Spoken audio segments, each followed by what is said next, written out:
Pemirsa, kita awali news pagi hari ini dari informasi dua kelompok remaja yang terlibat tawuran menggunakan senjata tajam, batu dan juga air keras di Jatinegara, Jakarta Timur.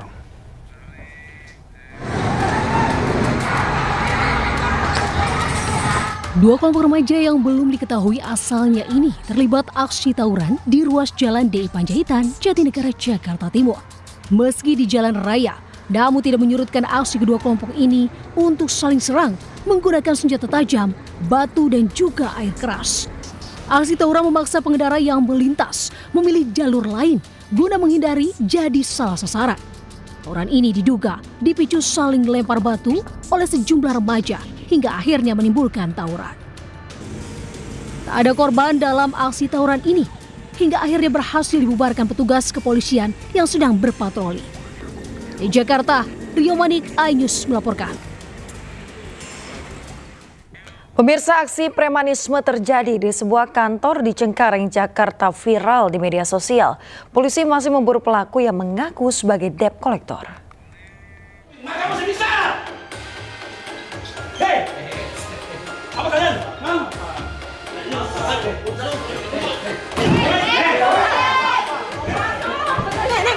Bukti ya, kita lapor polisi ya. Bapak, kita udah rekam ya. Bapak mukul orang, kita udah rekam. Bapak mukul orang, kita bisa lapor polisi.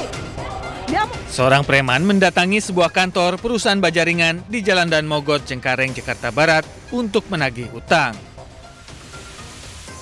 Debt collector ini memaksa masuk ke dalam kantor lalu mengamuk. Pelaku sempat membanting salah satu karyawan yang berusaha melerai. Mendapati laporan kejadian tersebut, unit Resmo Polres Metro Jakarta Barat langsung melakukan olah TKP. Di lokasi, polisi memeriksa sejumlah saksi dan menyita barang bukti berupa rekaman CCTV untuk mengetahui ciri-ciri pelaku. Saksi sendiri, korban inisial C, mendapatkan penganiayaan terhadap pelaku. Kemudian para pelaku ini melarikan diri dan sekarang masih dalam pengejaran. Hingga kini polisi masih memburu pelaku yang hingga kini masih bersembunyi. Dari Jakarta, Miftahul Gani, iNews melaporkan.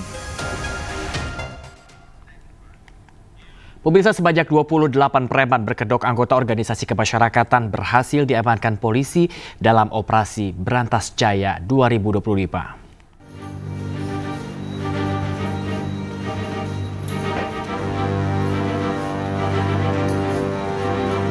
Perang terhadap aksi premanisme di ibu kota terus digaungkan jajaran Polres Metro Jakarta Pusat. Dari hasil operasi Berantas Jaya 2025 yang digelar petugas Satreskrim Polres Metro Jakarta Pusat selama 3 hari, sebanyak 28 preman berkedok anggota ormas diamankan. Setelah dilakukan pemeriksaan, 9 diantaranya ditetapkan sebagai tersangka karena terbukti melakukan pemaksaan dan pemerasan. Modus yang dilakukan meminta uang jasa parkir secara paksa kepada pemilik kendaraan dengan jumlah yang tak wajar, yakni Rp20.000 hingga Rp30.000. Mereka bahkan tak segan-segan mengancam korbannya jika tak mau memberikan uang sesuai permintaan. Pemaksaannya untuk memberikan uang antara Rp20.000 dan lebih dari itu. Dan dari alat bukti yang berhasil kita sita, itu ada uang sekitar Rp980.000 dan juga penertiban baliho, spanduk, dan bendera itu sekitar lebih dari 200 ke 300 lembar. Salah seorang anggota ormas mengaku terpaksa menjadi juru parkir liar karena bisa memperoleh penghasilan yang menggiurkan hingga Rp7 juta per bulan. Per bulan dapat berapa dari parkiran? Kan nggak setiap hari di parkiran, Pak. Ketika saya kerja, jadi nggak ke parkiran. Ya, kira-kira berapa per bulan? Ya sekitar 6-7 dapat. 6-7 juta. Petugas menegaskan akan terus menindak tegas aksi premanisme dan tidak akan memberikan ruang kepada para preman demi memberikan keamanan dan kenyamanan kepada warga Jakarta. Dari Jakarta, Rani Sanjaya, iNews melaporkan. Pemirsa, menekan aksi premanisme dan gangguan Kamtibmas, aparat Polres Metro Bekasi menggelar patroli dan razia ke sejumlah kawasan. Kegiatan serupa juga dilakukan oleh aparat Polres Metro Jakarta Utara.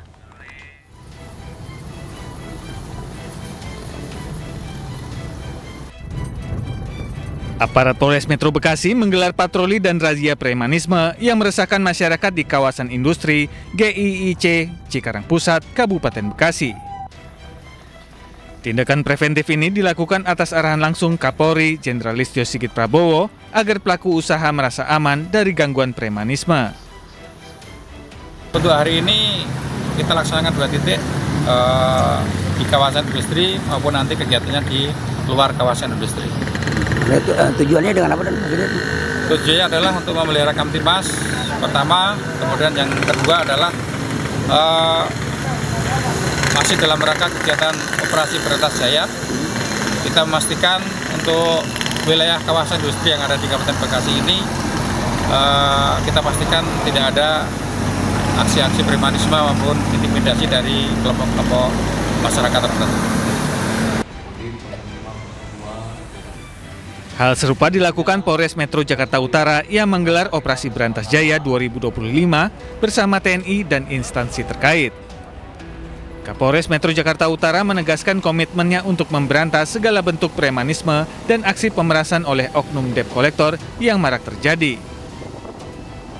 Kita berantas semua aksi premanisme yang ada di wilayah kota Jakarta Utara. Jangan ragu dan juga jangan takut.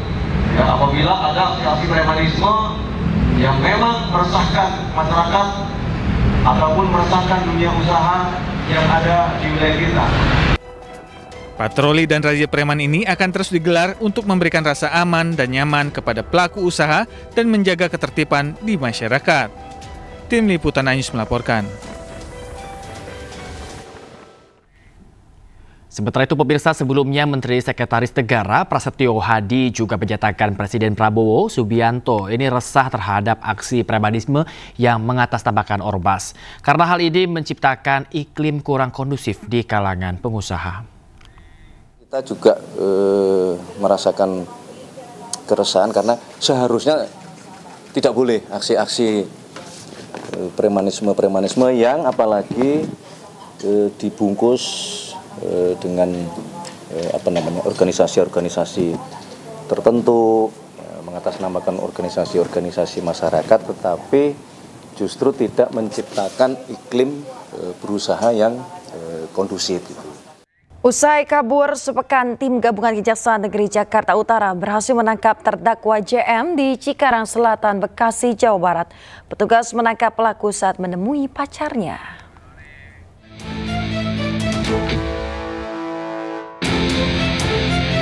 Setelah hampir sepekan kabur, terdakwa JM akhirnya berhasil ditangkap oleh tim gabungan dari Seksi Intelijen dan Tindak Pidana Umum Kejaksaan Negeri Jakarta Utara di sebuah gedung di Jalan Muhammad Tamrin, Cikarang Selatan, Kabupaten Bekasi, Jawa Barat.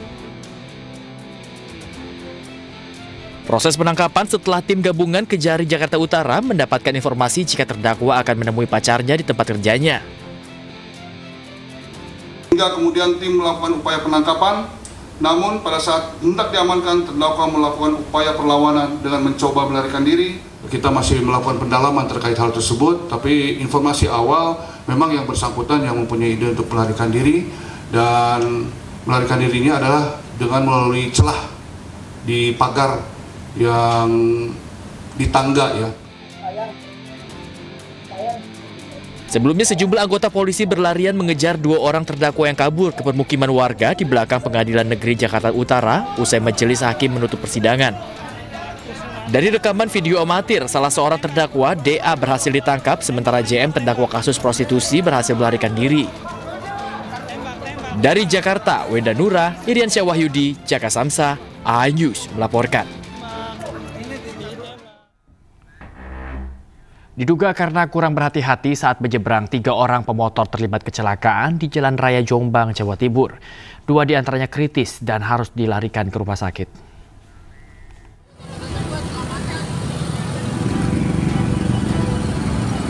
jalan hati-hati lur. 2 dari 3 pengendara motor ini langsung tak sadarkan diri usai terlibat kecelakaan di depan Terminal Mojo Agung, Kabupaten Jombang, Jawa Timur. Keduanya mengalami luka parah di bagian kepala, sementara 1 penumpang lainnya hanya mengalami luka ringan. Oleh petugas, ketiga korban langsung dievakuasi dan dilarikan ke RSUD Jombang. Kecelakaan bermula saat 2 korban yang berboncengan menggunakan motor bebek melaju kencang dari arah Jombang ke arah Surabaya. Saat di lokasi, tiba-tiba ada pengendara motor metik yang menyeberang. Karena jaraknya sudah terlalu dekat, kecelakaan tak terhindarkan. Kendaraan Vario itu nyebrang dari sisi utara ke selatan. Terus? Bersamaan dengan itu, kendaraan Supra yang dari barat melaju cukup kencang, akhirnya kecelakaan tidak terhindarkan. Kasus kecelakaan tersebut kini sudah ditangani petugas dari Satlantas Polres Jombang. Dari Jombang, Jawa Timur, Muhtar Bagus, iNews melaporkan. Pemirsa, seorang pria di Padang, Sumatera Barat menyerang saudaranya sendiri dengan pisau lantaran sakit hati lahan parkirnya direbut oleh korban. Sementara itu di Sidoarjo, Jawa Timur, pemirsa, akibat sopir mengantuk, truk pasir menghantam rumah dan juga toko warga.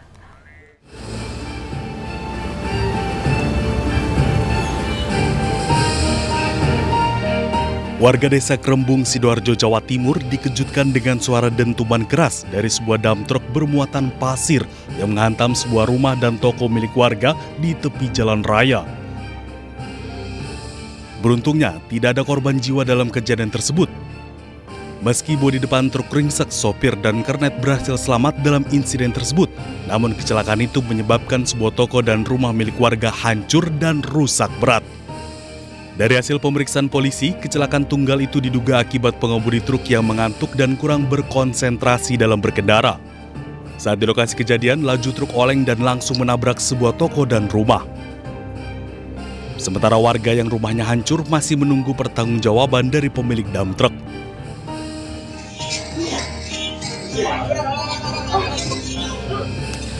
Dalam rekaman kamera CCTV, sebuah toko elektronik di kawasan Simpang Karya, Kecamatan Padang Selatan, Kota Padang, tampak 2 orang pria yang merupakan petugas parkir terlibat perkelahian. 1 diantaranya memegang sebilah pisau dan melakukan pembacokan serta menganiaya lawannya. Warga di sekitar lokasi tidak memberanikan diri melerai perkelahian tersebut.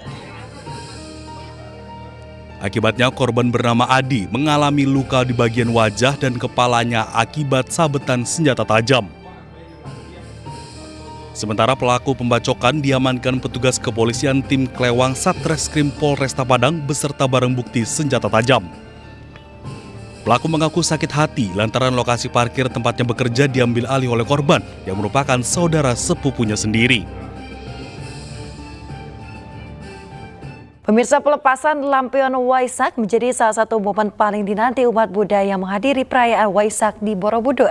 Sebanyak 2.569 lampion dilepas sebagai simbol kesediaan umat Buddha dalam menyalakan cahaya perdamaian. Hari ini yang baik, saya harapan yang baik dapat terwujud dengan mudah seperti cahaya. 2.569 lampion diterbangkan oleh umat Buddha dan masyarakat yang menghadiri perayaan Waisak di Marga Utama, Kompleks Candi Borobudur. Sebelum diterbangkan, masyarakat dan umat Buddha terlebih dahulu melakukan meditasi dan memanjatkan doa keinginan sebelum menerbangkan lampion. Prosesi pelepasan lampion Waisak ini menjadi momen tak terlupakan bagi para peserta dan pengunjung perayaan Waisak di Borobudur. Menurut aku, pelepasan lampion ini magical moment banget buat semuanya karena malam yang tadinya gelap, terus awalnya doa, hening, itu semua orang bisa melakukan meditasi di sini, bisa melakukan introspeksi diri dan berdoa untuk Indonesia dan bahkan satu bangsa ke depannya. Juga istimewa banget malam ini yang tadinya malam gelap, hening, jadi bercahaya, indah banget langsung dari Candi Borobudur. Kita semua sama-sama berdoa di malam yang istimewa hari ini. Peringatan Trisuci Waisak 2569 Buddhist Era atau 2025 bertemakan tingkatkan pengendalian diri dan kebijaksanaan mewujudkan perdamaian dunia. Sedangkan subtema yang diangkat adalah bersatu, mewujudkan damai Waisak untuk kebahagiaan semua makhluk. Dari Magelang, Jawa Tengah, Puji Hartono, iNews melaporkan. Pemirsa, untuk pertama kalinya dalam perayaan Trisuci Waisak menampilkan sebuah mahakarya pertunjukan drone show di Candi Borobudur, Magelang, Jawa Tengah. Sementara di Jakarta, pemirsa, perayaan Hari Raya Waisak oleh umat Buddha ditandai dengan dibunyikannya genta dan tambur.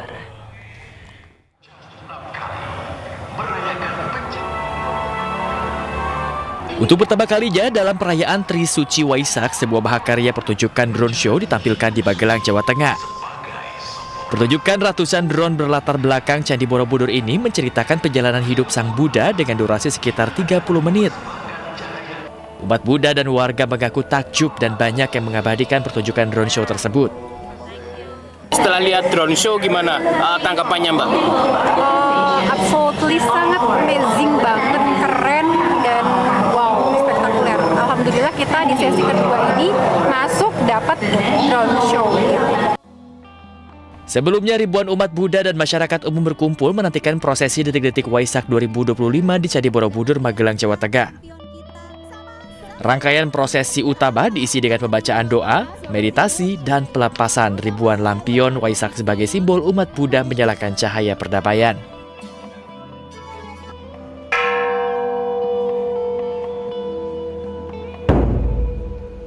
Sementara di Vihara Dhamma Cakra Jaya di kawasan Sunter, Jakarta Utara, 6.000 umat Buddha menjalani prosesi ibadah yang ditandai dengan dibunyikannya genta dan tambur. Biku Sangga memasuki tempat ibadah membacakan sabda Buddha serta memimpin doa meditasi. Di tahun ini, Waisak mengusung tema kebijaksanaan sebagai dasar keluhuran bangsa. Tim Liputan, iNews melaporkan. Pemirsa, Menteri Agama Nazaruddin Umar menghadiri perayaan Hari Raya Waisak 2569 Buddhist Era di Vihara Ekayana Araba, Jakarta Barat. Menak menggelorakan pesan toleransi dan juga kebersamaan dalam kebinekaan.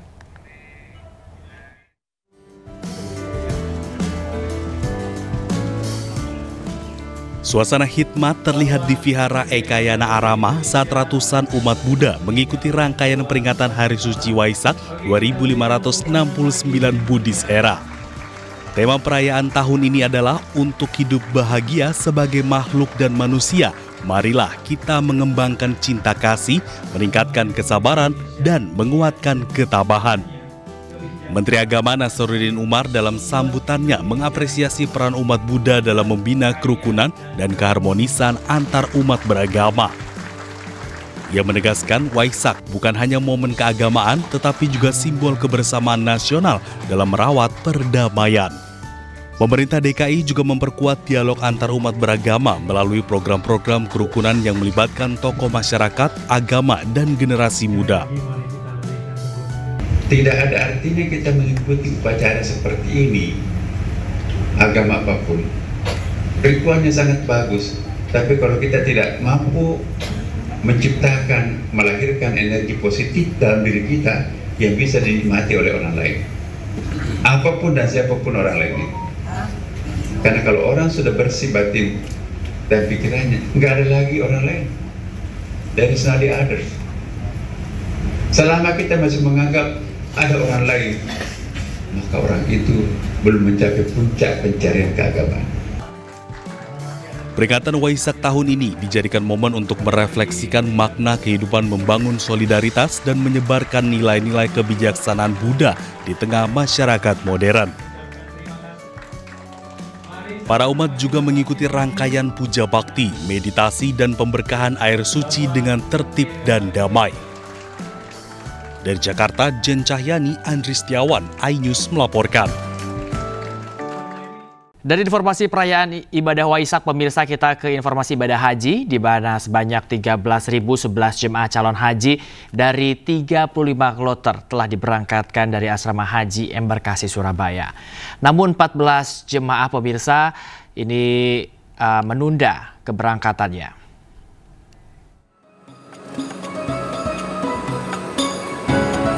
13.011 jemaah calon haji dari 35 kloter telah diberangkatkan ke Tanah Suci dari Asrama Haji Embarkasi Surabaya, Jawa Timur. Pemberangkatan jemaah calon haji dilakukan di Hall Bir Ali, Asrama Haji Embarkasi Surabaya. Masing-masing kloter yang diberangkatkan berjumlah 380 jemaah calon haji. Dari total 35 kloter yang telah berangkat, masih ada 14 jemaah calon haji yang menunda keberangkatannya. Rinciannya, 7 calon haji sakit dan masih dirawat di Rumah Sakit Haji Surabaya, dan 7 calon haji lainnya merupakan pendamping calon haji yang sakit. 13.011 jamaah sampai kloter 35 hari ini. Pak, untuk jemaah ini penuh atau ada yang open seat? Ada yang open seat karena sakit. Sakitnya apa kita, Pak? Sakitnya ya kebanyakan sakit karena tua ya, karena gula darah, karena tensi, karena jantung ya, sakitnya orang tua. Sementara itu, 4 kloter jemaah calon haji lainnya sudah tiba di Asrama Haji Embarkasi Surabaya yang berasal dari Lumajang dan Bondowoso. Dari Surabaya, Yuda Prawira, iNews melaporkan. Pemirsa, diduga alami demensia, jemaah calon haji ini menolak berangkat jelang keberangkatannya ke bandara di Surabaya, Jawa Timur. Ia enggan berangkat lantaran belum beri makan sapi peliharaannya. Kakek ini adalah jemaah calon haji Embarkasi Surabaya yang akan berangkat haji melalui Bandara Internasional Juanda di Sidoarjo. Tapi ia tiba-tiba menolak berangkat karena ingin pulang ke rumahnya di Jember, Jawa Timur karena belum memberi makan sapi peliharaannya di rumah. Butuh usaha keras petugas untuk menenangkan Mbah Enjo karena jemaah lansia ini ngotot ingin pulang. Akhirnya petugas berhasil menenangkan Mbah Enjo dan membawanya ke poliklinik asrama haji. Jemaah calon haji bernama Enjo Endin Parmo berusia 70 tahun ini diduga mengalami demensia atau penurunan daya ingat. Ada berapa sapinya? Tuh, sapinya Mbah. Dua. Andin sampean, Andi berempat sapen. Andi kenapa sape? Dua. Raja-raja, Pak. Belum dikasih makan, Mbak. Nanti dikasih makan Pak Tentara nanti, Pak ya. Ya, dikasih makan. Saat ini Mbak Enjo masih menjalani perawatan dan observasi kesehatan di Balai Besar Kekarantinaan Kesehatan Surabaya di Asrama Haji Sukolilo. Dari Surabaya, Jawa Timur, Yudo Prawira, iNews melaporkan.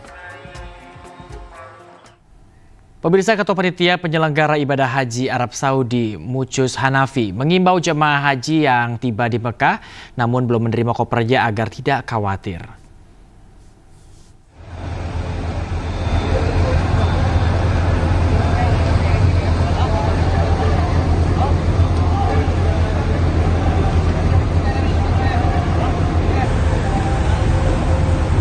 Sementara itu pemirsa, jemaah yang belum menerima kartu nusuk juga tidak perlu khawatir karena pemerintah Indonesia ini sudah memiliki komitmen syariah untuk mendampingi jemaah yang belum menerima kartu nusuk.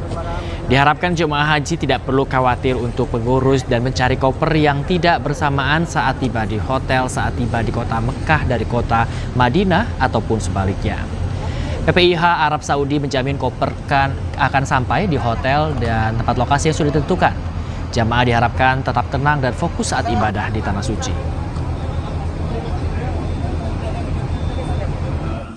Tetapi kita sudah menetapkan ya petugas-petugas yang bertanggung jawab terhadap koper jamaah.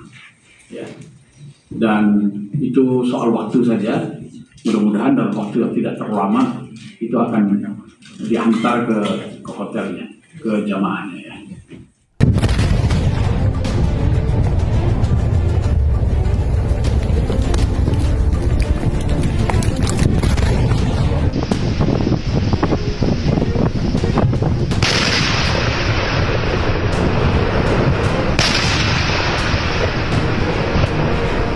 Jauh tuh lemparnya.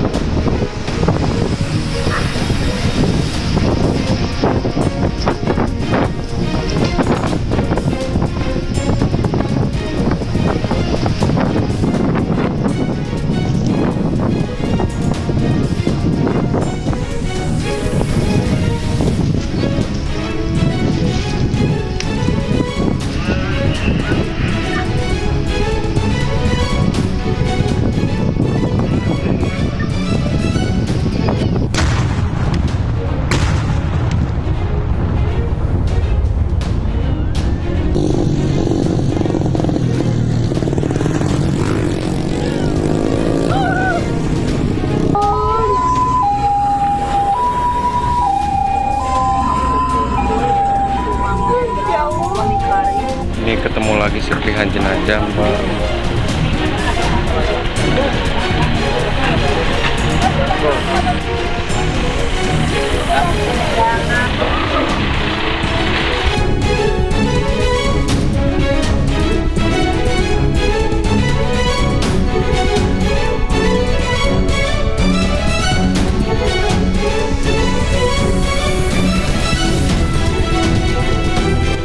Alhamdulillah siswa selamat di TK.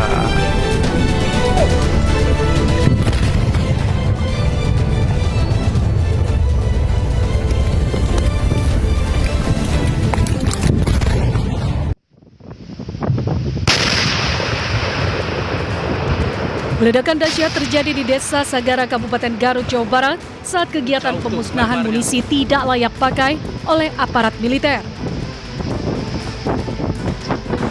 13 orang terdiri dari 4 anggota TNI dan 9 warga sipil dilaporkan tewas.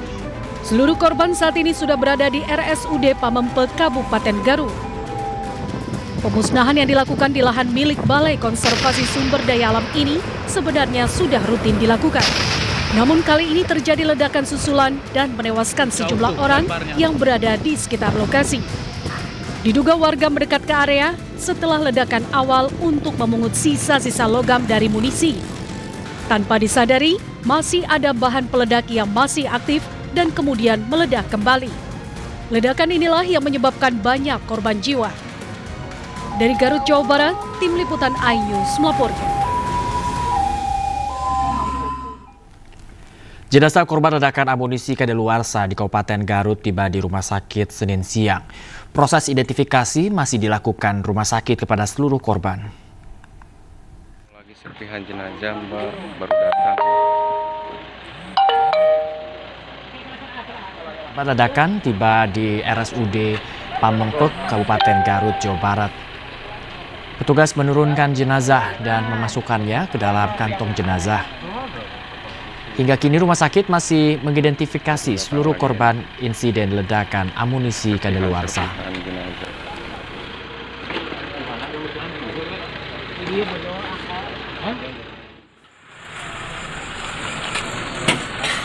Petugas gabungan dari TNI, pihak kesehatan, tim Dokes Polda Jawa Barat, bersama tim Inafis Polres Garut berhasil mengidentifikasi 9 dari 13 korban ledakan pemusnahan amunisi kadaluarsa milik TNI. 4 korban merupakan anggota TNI dan 5 korban warga sipil. Sementara 4 korban lain masih dalam proses identifikasi. Sejumlah keluarga korban telah menunggu di rumah sakit, pemirsa.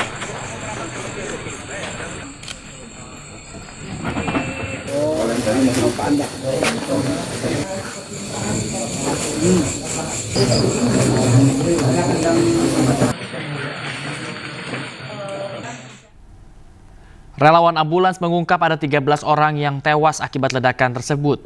Korban ledakan aparat TNI dan masyarakat sipil. Menurut informasi di lokasi, saya sebagai tim relawan LSM GSMB, itu yang A1 adalah hanya 13 orang.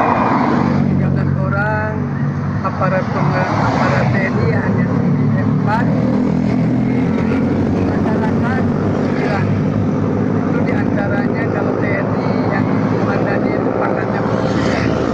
Nah, menurut apa di lokasi barusan keserpihan. Alhamdulillah karena masih banyak ambulans yang menunggu standby di rumah sakit. Karena banyak masyarakat, keluarganya yang membutuhkan takutnya diantar ke rumah sakit.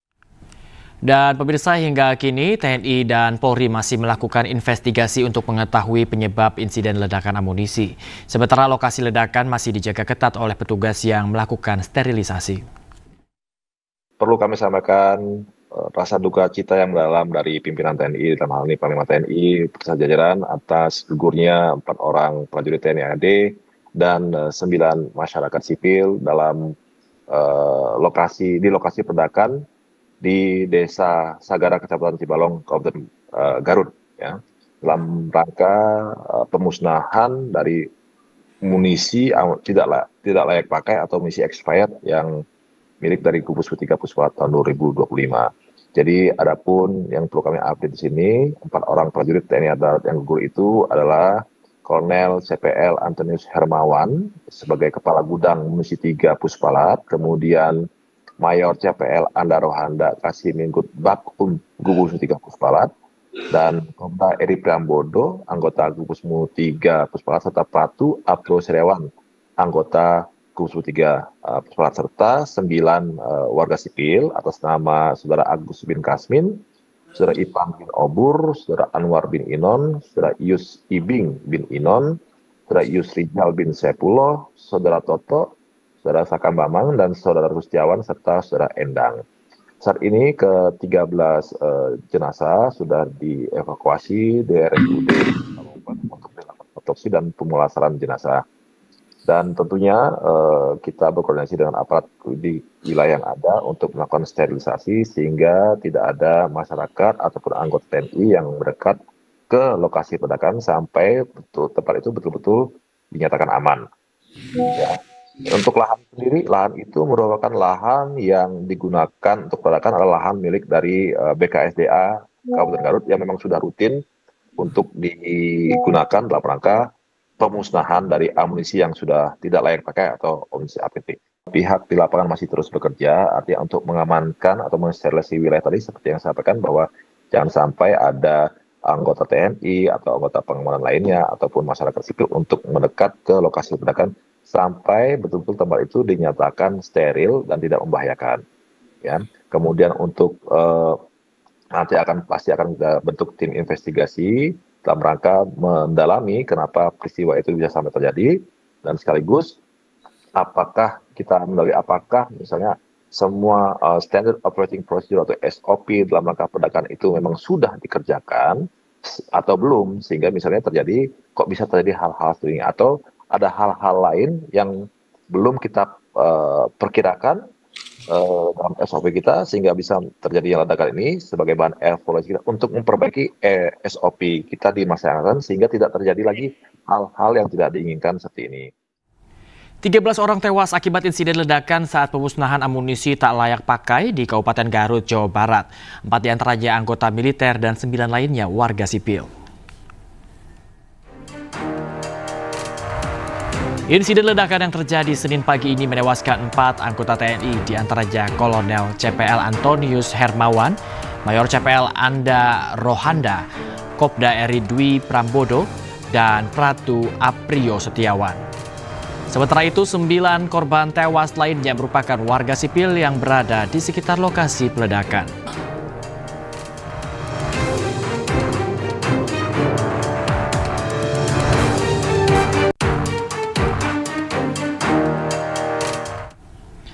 Kita akan perbarui kondisi dari RSUD Pamengpeuk, Garut, Jawa Barat. Sudah ada rekan II Solihin di RSUD Pamengpeuk, Garut, Jawa Barat.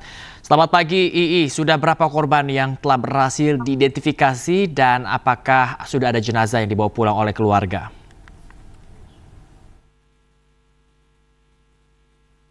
Oke, baik Bayu. 13 jenazah korban ledakan pemusnahan amunisi kadaluarsa milik TNI yang terjadi di Desa Sagara, Kecamatan Cibalong, Kabupaten Garut, Jawa Barat, terus dilakukan identifikasi di RSUD Pamengpeuk, Garut. Dari ke-13 korban, baru 9 korban yang telah diketahui identitasnya. Seperti itu, Bayu. Ya, II, apa yang menjadi kendala dari masih ada sisa korban? Ada 4 korban kalau saya hitung yang masih belum teridentifikasi. Ya, baik Bayu. Sampai saat ini petugas gabungan dari TNI, pihak kesehatan atau tim Dokes Polda Jawa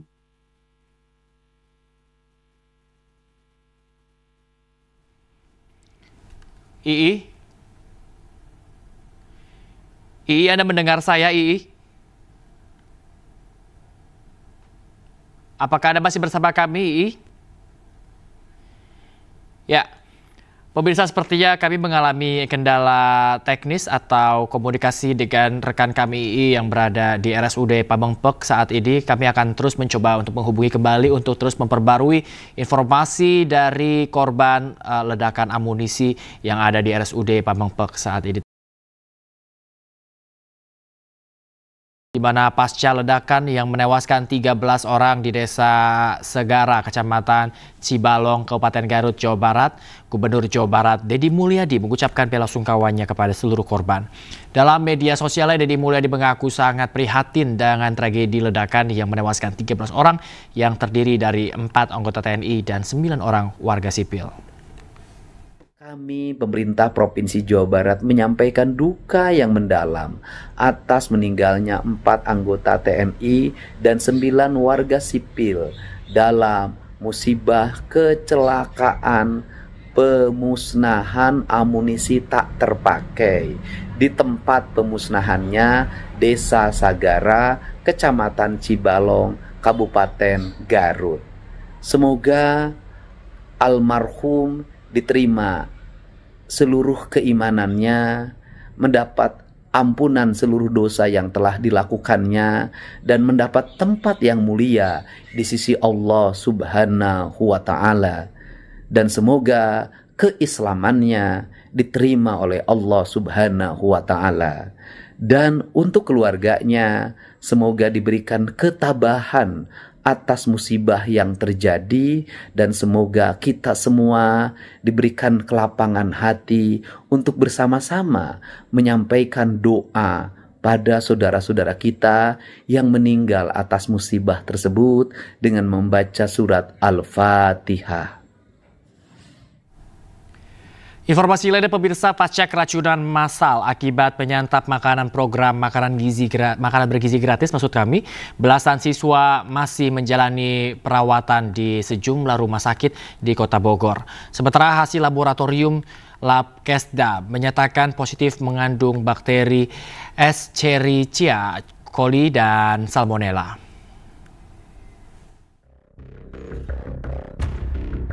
Pemerintah Bogor melalui Wali Kota Bogor Deddy Rahim menjelaskan hasil uji laboratorium kesehatan daerah atau Labkesda atas sampel makanan dari muntahan siswa menunjukkan positif terkontaminasi bakteri jenis Salmonella dan E. coli. Bakteri yang ditemukan berasal dari telur ceplok bumbu barbeque dan tumis tahu toge yang dipastikan mengakibatkan 223 korban mengalami keracunan dengan gejala mual, muntah, pusing, dan diare. Ya, kalau kami kan bukan dalam konteks subordinasi atau kelembagaan yang setara ya, dan oleh SPPG agar hal-hal seperti ini bisa kita cegah sebelumnya. Ya, misalnya apa ya tadi? Misalnya kita bikin program-program pengawasan bahan bakunya ya. Dalam hal ini, Dinas Kesehatan Kota Bogor masih memberlakukan status kejadian luar biasa atau KLB di wilayah terdampak. Sementara pihak SPPG Bosowabina Insani diketahui melayani 13 sekolah di Kota Bogor dengan jumlah siswa hampir 3.000. Dari Bogor, Jawa Barat, Andi Firmansyah, iNews melaporkan. Sementara itu, Kepala Badan Gizi Nasional Dadan Hindayana akan mengevaluasi pelaksanaan makan bergizi gratis secara menyeluruh. Pihaknya akan melakukan pelatihan rutin dan penyegaran terhadap seluruh satuan pelayanan pemenuhan gizi atau SPPG. Dari kejadian di Cianjur, kemudian di Bandung, di Tasikmalaya, dan Bogor. Ini adalah SPPG yang sudah mulai beroperasi dari Januari. Kan awalnya kami berpikir yang barulah yang akan seperti ini karena kurangnya pengalaman. Tapi dari kejadian ini justru yang sudah lama. Nah, oleh sebab itu kami melihat bahwa setelah 3 bulan kami harus melakukan penyegaran ulang kepada para penjamah makanan. Jadi kami akan melakukan pelatihan rutin terkait dengan peningkatan kualitas makanan, pemilihan bahan baku dan sebagainya. Jadi itu langkah-langkah yang kami akan lakukan, dan kami sudah minta kepada SPPG sekarang sudah mulai meningkatkan lagi kewaspadaan, peningkatan fasilitas, dan juga kita lakukan penyegaran. Pemirsa, satu keluarga di kota Bau-Bau, Sulawesi Tenggara diduga keracunan setelah menyantap ikan yang diambilnya di laut. Bahkan seorang bocah tewas akibat insiden keracunan tersebut.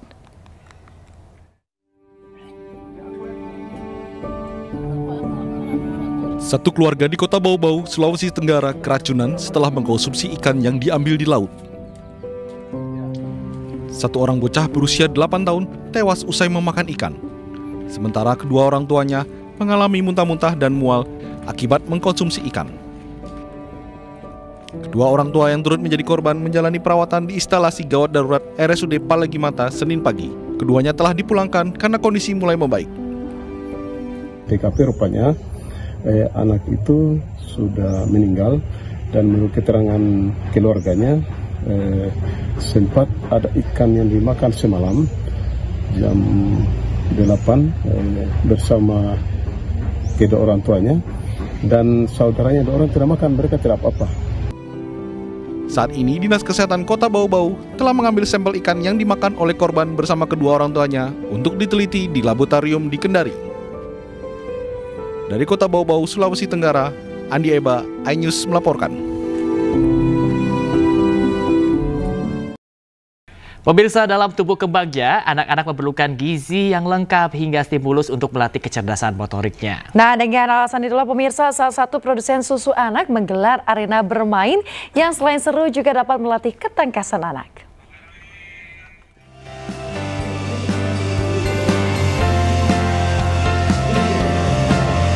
Nestle Lactogrow menghadirkan Lactogrow Play World di salah satu pusat perbelanjaan di Jakarta. Arena bermain bagi anak ini merupakan ajang untuk melatih ketangkasan si kecil sekaligus ajang edukasi bagi keluarga mengenai tumbuh kembang anak. Bertajuk Main Jangan Main-Main, dalam Lactogrow Play World si kecil dapat mengikuti beragam aktivitas mulai dari melatih kreativitas dengan mewarnai, melatih keberanian dengan bermain wall climbing, hingga menikmati serunya mandi bola. Yang dimana di sini semua anak bisa bermain, bisa bebas berekspresi, bisa berkreasi. Apalagi kan seusia Aminah tuh memang lagi aktif-aktifnya banget ya, lagi pengen tahu segala hal, pengen coba segala hal. Nah terus tadi juga udah sempat ngobrol dan lihat di sini benar-benar permainannya tuh lengkap banget ya. Yang paling aku seneng memang di sini tuh ada buat berkreasi, bisa menggambar, terus abis itu juga ada tadi ada basket, terus ada wall climbing. Peran orang tua menjadi penting dalam mengawal tumbuh kembang anak serta memastikan kandungan gizi anak terpenuhi hingga dapat tumbuh dengan optimal. Pencernaan yang sehat itu kita memiliki Lactogrow Pro, yaitu susu dengan satu-satunya probiotik Lactobacillus reuteri. Jadi probiotik ini juga terkandung dalam ASI. Dan probiotik ini cuma Lactogrow yang punya. Dan kita ada prebiotiknya, ada DHA, ada 0 gram sukrosa juga. Jadi semua rangkaian produk Lactogrow itu bebas dari kandungan gula tambahan. Lactogrow Play World nantinya juga akan hadir di 3 kota lainnya, yakni Bandung, Surabaya, dan Medan hingga 31 Agustus 2025 mendatang. Dari Jakarta, Indra Setiabudi, Seto Pratomo, iNews melaporkan. Timnas Futsal Putri Indonesia ke perempat final Piala Asia Futsal 2025 usai melibas Bahrain 5-1 dalam pertandingan terakhir Grup C.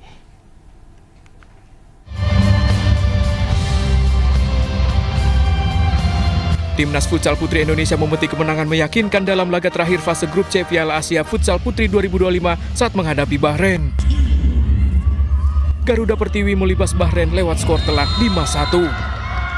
Gol pembuka dicetak pada menit ketiga lewat kaki Ike Rosita.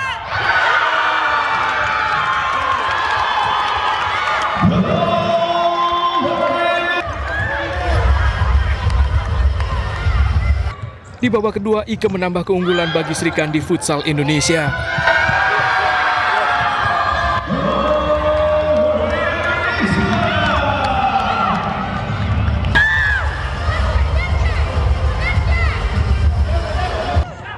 Gol ketiga dicetak melalui Fitri Rosdiana.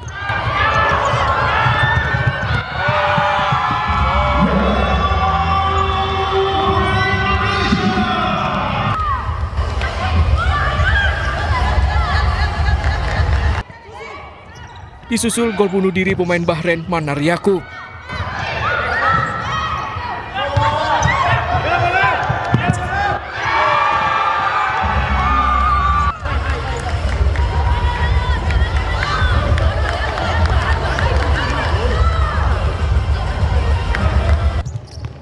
Isa Fadia mencetak gol kelima saat laga menyisakan waktu 3 menit.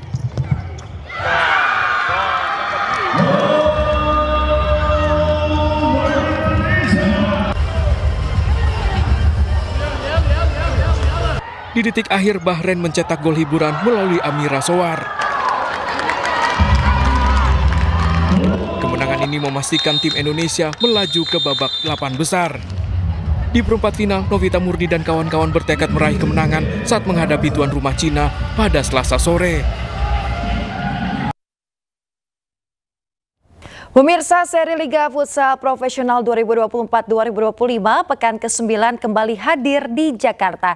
Dalam laga yang digelar di GOR Universitas Negeri Jakarta UNJ Rawamangun, Jakarta Timur ini menyuguhkan 4 pertandingan seru dan juga menarik.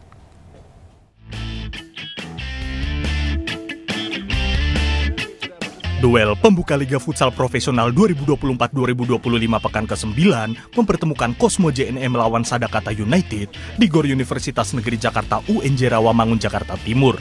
Bermain di hadapan pendukungnya, Cosmo JNE tampil terenggina sepanjang laga. Serangan agresif Cosmo JNE mampu melumat habis Sadakata FC dengan skor telak 9-0. Alhamdulillah hari ini, tadi apalagi tuan rumah main ya, tadi pagi alhamdulillah rame sekali supporter tuan rumah. Sekarang 9 seri Jakarta. Seri berikutnya seri ke-10 di Jakarta juga. Tapi tuan rumahnya itu Halus FC. Itu akan bermain di Hall A Senayan. Pada laga kedua, giliran Halus FC yang tampil gemilang saat menghadapi Tiga Raja United. Mengandalkan umpan-umpan pendek dan tempo cepat, Halus FC mampu menekan pertahanan Tiga Raja United dan membawa keunggulan dengan kemenangan 4-1. Di laga ketiga, permainan cepat dan agresif juga tersaji dalam laga Favage Banua menawan Black Steel FC. Permainan saling menyerang kedua tim ini harus berakhir imbang dengan skor 3-3. Sementara itu, pada laga penutup Rafley FC juga bermain imbang melawan Kuda Laut Nusantara. Kedua tim bermain hati-hati dalam laga ini, sehingga masing-masing tim hanya mampu membuat 1 gol. Tim Liputan iNews melaporkan. Terima kasih Anda masih bersama kami di iNews Pagi pemirsa. Sebuah rumah dan tempat servis barang elektronik ludes terbakar di Bangkalan, Jawa Timur. Petugas damkar yang datang sempat terkendala saat hendak mendekati lokasi.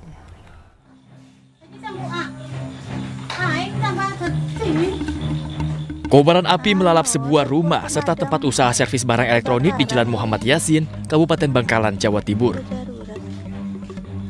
Warga sekitar yang sempat panik melihat api berada di permukiman pun bergotong royong memadamkan api dengan peralatan seadanya. Damkar mengalami kesulitan ketika menuju titik kebakaran. Jadi kami terpaksa armada parkir di jalan. Kita tarik selang ke dalam, ada kira-kira berapa? 5 selang yang kita keluarkan. Berarti sekitar berapa selang? 20 meteran ya per selang. Kebakaran ini diduga akibat korsleting arus listrik yang kemudian dengan cepat membesar serta menghanguskan benda-benda di sekitarnya. Meski tidak ada korban dalam insiden ini, namun barang-barang elektronik di dalamnya hangus terbakar, termasuk sebuah sepeda motor yang tak sempat diselamatkan pemiliknya. Dari Bangkalan, Madura, Taufik Syahrawi, iNews melaporkan. Terjebak badai, sebuah kapal yang membawa 5 pemancing mengalami kerusakan mesin dan terapung di tengah laut di Pulau Air Kota Padang selama 6 jam. Proses evakuasi ini berlangsung dramatis.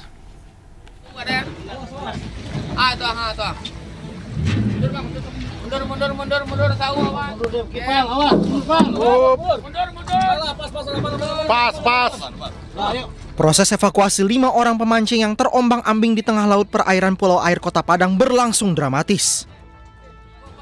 Kapal yang mereka tumpangi mengalami mati mesin karena terjebak badai. Satu persatu penumpang kapal yang merupakan pemancing ini dievakuasi ke perahu SAR dengan kondisi selamat. Ini ada 5 orang. Berarti tadi cuaca memang biasa saja atau bagaimana? Cuaca bagus. Ada hujan, kemudian tidak ada.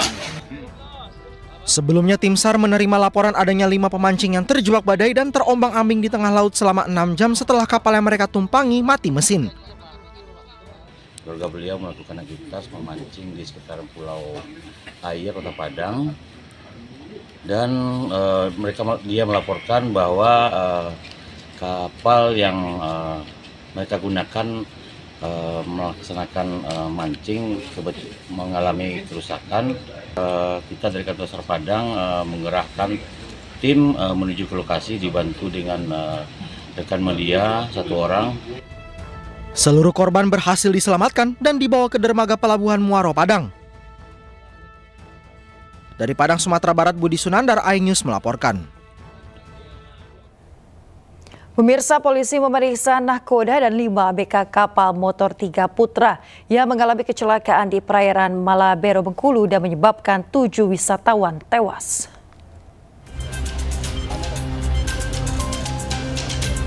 Enam orang yang merupakan nahkoda dan 5 ABK KM 3 Putra ini digiring oleh tim Resmob untuk dibawa ke Mako Polresta Bengkulu. Mereka diperiksa untuk mengetahui penyebab kecelakaan, kelayakan kapal termasuk perizinan dan standar keamanan kapal. Pasalnya ada dugaan kapal kelebihan muatan atau overload dari kapasitas yang seharusnya.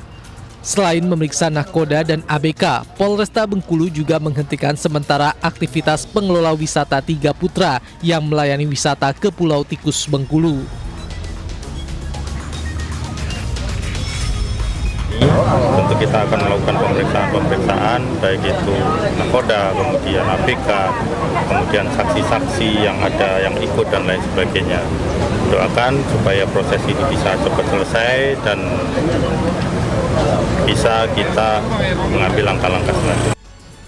Sebelumnya KM 3 Putra karam dan tenggelam di perairan Malabero saat mengantar 98 wisatawan yang baru saja berwisata ke Pulau Tikus Bengkulu. 7 wisatawan meninggal dunia dan 15 diantaranya dirawat di Rumah Sakit Bayangkara Bengkulu.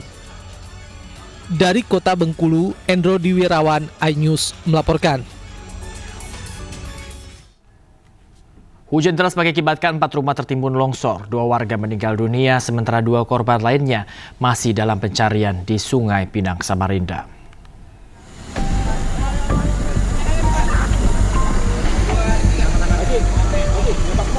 Longsor yang terjadi Senin pagi tepatnya di Jalan Belimau, Kelurahan Lampake, Kota Samarinda mengakibatkan 4 rumah tertimbun tanah, 2 warga meninggal dunia. Diketahui adanya korban di dalam rumah tersebut sehingga petugas BPBD dan Basarnas Kota Samarinda langsung melakukan pencarian menggunakan eskavator. 2 korban ibu dan anak berhasil ditemukan dengan kedalaman 4 meter dalam kondisi meninggal dunia. Sebelumnya warga mendengar gemuruh tanah yang turun dari tebing saat hujan deras, sontak warga langsung menyelamatkan diri. Sudah ditemukan 2 jenazah dalam kondisi MD. Yang pertama ditemukan pukul 15:10 dan yang kedua ditemukan pukul 16:50. Nah, yang pertama ini ibunya yang ditemukan dalam kondisi MD dan yang kedua Nasrul, usia 24 tahun dalam kondisi MD juga dan langsung dibawa ke rumah sakit. 2 orang lagi usianya 17 dan 14 itu dua-duanya wanita atau perempuan. Saat ini masih dilakukan pencarian. Pencarian diberhentikan lantaran adanya pergerakan tanah yang masih labil. Pencarian akan dilanjutkan esok hari dengan menambah 2 alat berat eskavator. Dari Samarinda, Kalimantan Timur, Ardi Wirya, iNews melaporkan.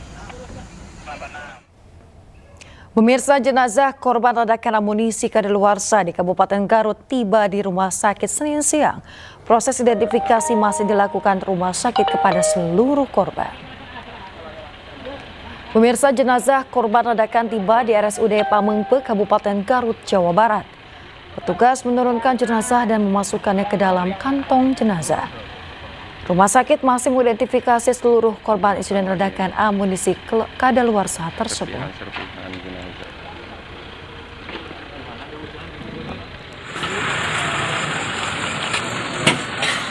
Petugas gabungan dari TNI, pihak kesehatan, tim Dokes Polda Jawa Barat bersama tim Inafis Polres Garut berhasil mengidentifikasi 9 dari 13 korban ledakan pemusnahan amunisi kadaluarsa milik TNI. 4 korban merupakan anggota TNI dan 5 korban warga sipil. Sementara 4 korban lain masih dalam proses identifikasi. Sejumlah keluarga korban telah menunggu di rumah sakit.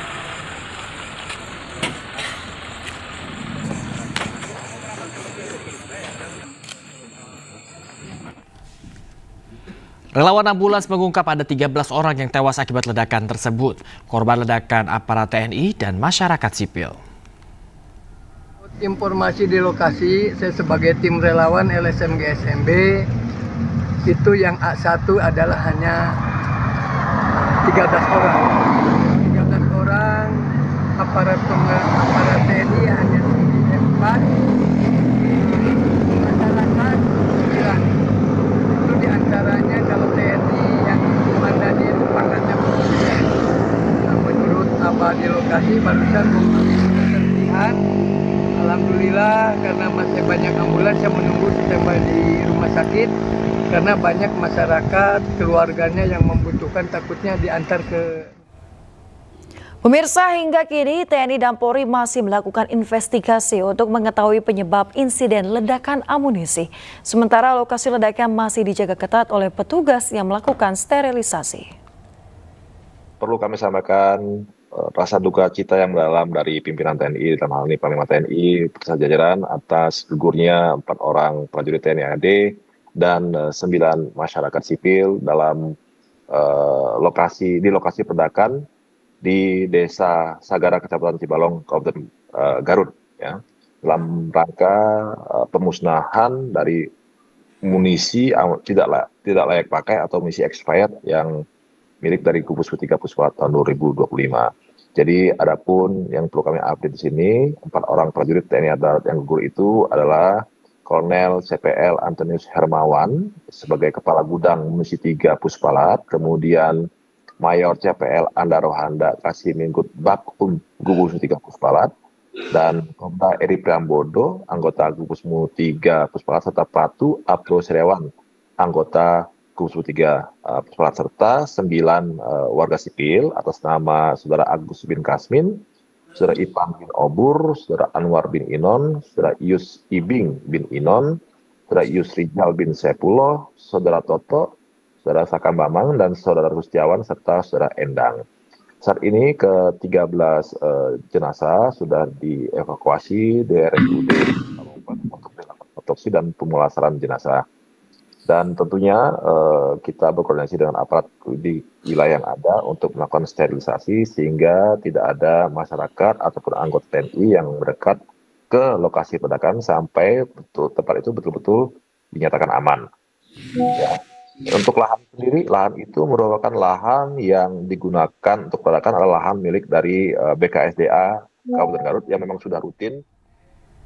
13 orang tewas akibat insiden ledakan saat pemusnahan amunisi tak layak pakai di Kabupaten Garut, Jawa Barat. 4 diantaranya anggota militer dan 9 lainnya warga sipil.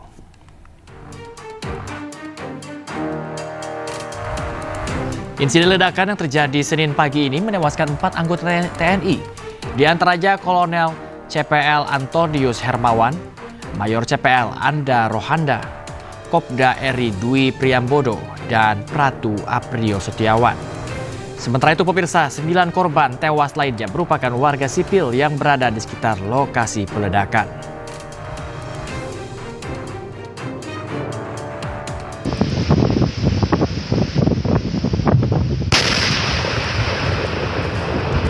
Ledakan dahsyat terjadi di Desa Sagara, Kabupaten Garut, Jawa Barat saat kegiatan pemusnahan munisi tidak layak pakai oleh aparat militer. 13 orang terdiri dari 4 anggota TNI dan 9 warga sipil dilaporkan tewas. Seluruh korban saat ini sudah berada di RSUD Pamempe, Kabupaten Garut. Pemusnahan yang dilakukan di lahan milik Balai Konservasi Sumber Daya Alam ini sebenarnya sudah rutin dilakukan. Namun kali ini terjadi ledakan susulan dan menewaskan sejumlah orang yang berada di sekitar lokasi. Diduga warga mendekat ke area setelah ledakan awal untuk memungut sisa-sisa logam dari munisi. Tanpa disadari, masih ada bahan peledak yang masih aktif dan kemudian meledak kembali. Ledakan inilah yang menyebabkan banyak korban jiwa. Dari Garut, Jawa Barat, Tim Liputan iNews melaporkan. Pemirsa, aksi premanisme terjadi di sebuah kantor di Cengkareng, Jakarta viral di media sosial. Polisi masih memburu pelaku yang mengaku sebagai debt collector. Maka masih bisa. Hei, apa kalian?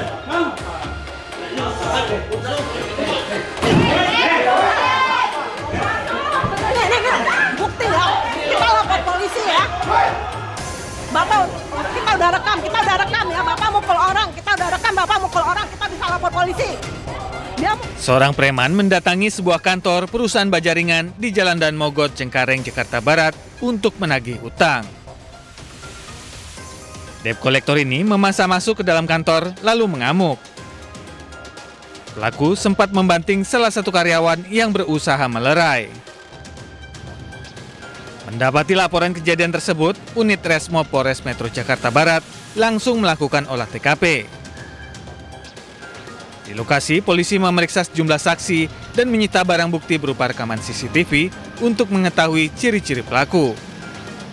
Saksi sendiri, korban inisial C, mendapatkan penganiayaan terhadap pelaku. Kemudian para pelaku ini melarikan diri dan sekarang masih dalam pengejaran. Hingga kini, polisi masih memburu pelaku yang hingga kini masih bersembunyi. Dari Jakarta, Miftahul Gani, iNews melaporkan. Kita ke informasi selanjutnya, pemirsa. Seorang kakek ditemukan tewas di dalam sumur yang mengeluarkan gas beracun. Sebelumnya, korban berusaha menyelamatkan anak kambing yang tercebur ke sumur tersebut.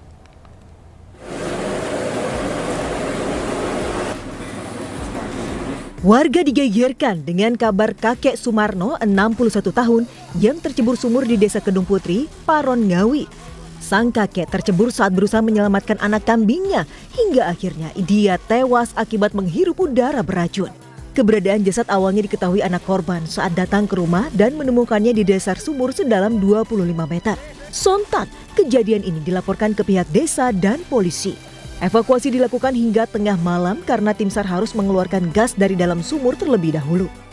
Warga Kedung Putri tercebur sumur, yaitu menolong hewannya yaitu kambing.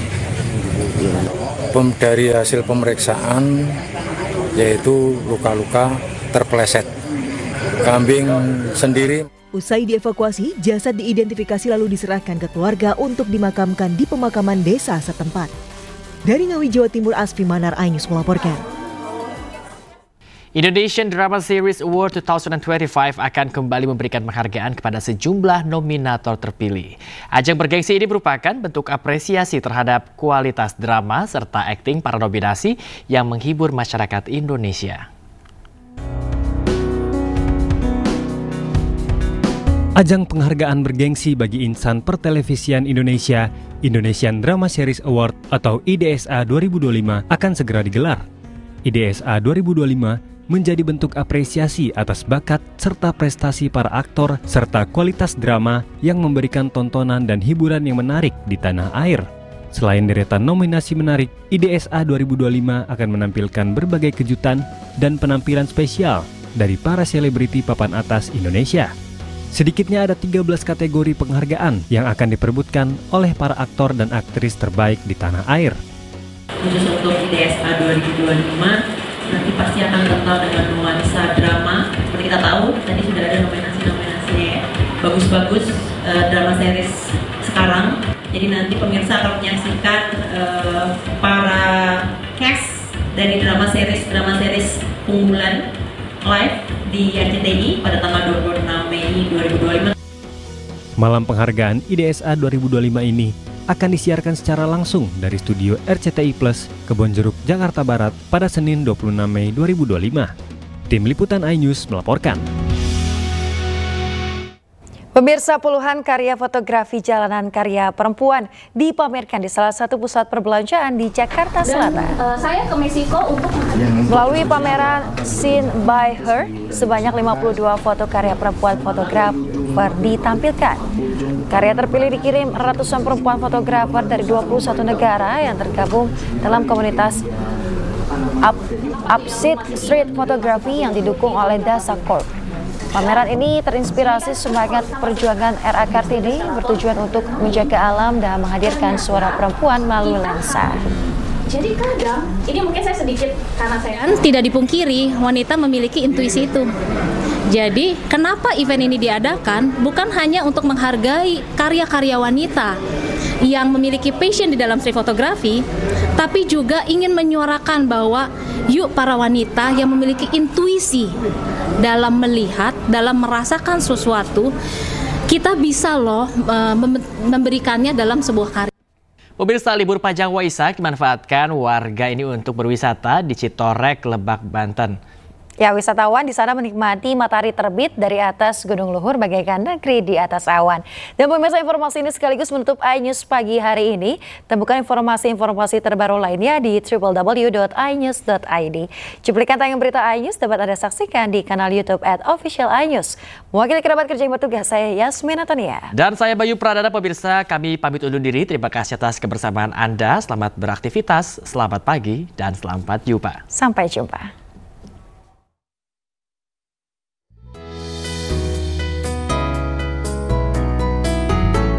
Pemandangan matahari terbit menjadi momen yang ditunggu-tunggu para wisatawan yang datang di objek wisata Gunung Luhur, Citorek, Cibeber, Lebak, Banten. Pengunjung juga menikmati gumpalan awan dari atas gunung di tempat wisata yang dijuluki negeri di atas awan ini. Hamparan samudera awan yang memukau dengan udara sejuk membuat pengunjung betah berlama-lama di tempat ini. Mereka datang dari berbagai daerah, baik dari Banten hingga luar Banten. Nah, ini kesini udah berapa kali? Ini baru pertama kali saya. Nah, ini melihat awan yang hari ini nih, gimana nih menurut Mas ini? Lumayan puas ya, soalnya kan ngelihat kalau di media sosial banyak yang kadang nggak dapet awannya, ini lagi full awannya sih. Lagi seneng sih. Lagi bagus ya? Lagi bagus-bagusnya. Tadi kesini sama siapa nih? Itu sama pasangan saya. Para pengunjung berharap pemerintah Provinsi Banten memperbaiki beberapa ruas jalan yang masih rusak dan menambah penerangan jalan agar para wisatawan bisa nyaman sampai ke wisata negeri di atas awan. Dari Lebak, Banten, Iskandar Nasution, iNews melaporkan.